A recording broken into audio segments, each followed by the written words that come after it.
અરવલ્લી જિલ્લાના મોડાસા તાલુકાના ગાજણ ગામે ગાડી ચડાવવા અને મારી નાખવાની ધમકીનો મામલો. ગાજણ ગામે ગાડી ચડાવવા અને મારી નાખવાની ધમકીને મામલે એસપીને કરવામાં આવી રજૂઆત.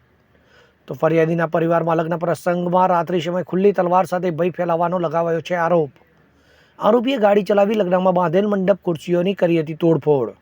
તો સગા સંબંધી જાનીઓ પર ગાડી ચડાવવાનો અને મારી નાખવાનો કરવામાં આવ્યો હતો પ્રયાસ. તો મોડાસા રૂરલ પોલીસ મથકે ફરિયાદ બાદ પોલીસ વડાને ન્યાય માંગ સાથે કરવામાં આવી રજૂઆત. બિપિનસિંહ બાદલસિંહ, ગામ ગાજણ, તાલુકો મોડાસા, જિલ્લો અરવલ્લી. આ મારા જે લગ્ન પ્રસંગ હતો મારી બહેનનો, ત્યારે અમારા કાકાનો છોકરો પોતે આવી અને ગાડીથી અમારા મંડપ પર હુમલો કર્યો, ઘર ઉપર, અને બધું નુકસાન બહુ કર્યું. અને બીજા દિવસે બી તલવાર લઈને અને એવું મને મારવા માટે રાત્રિના ટાઈમે આવેલો. ત્યારે અમારા બધા ઘરોના બધા કુટુંબીજનોએ મને સાથ આપીને અને મને રાત્રે મતલબ એનાથી બચાવ્યો.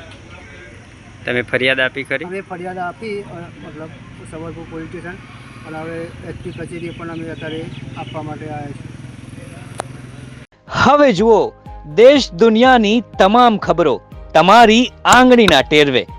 ઉઠાવો મોબાઈલ અને ગૂગલ પ્લે સ્ટોર પરથી ડાઉનલોડ કરો અમારી CN24 ન્યૂઝ મોબાઈલ એપ.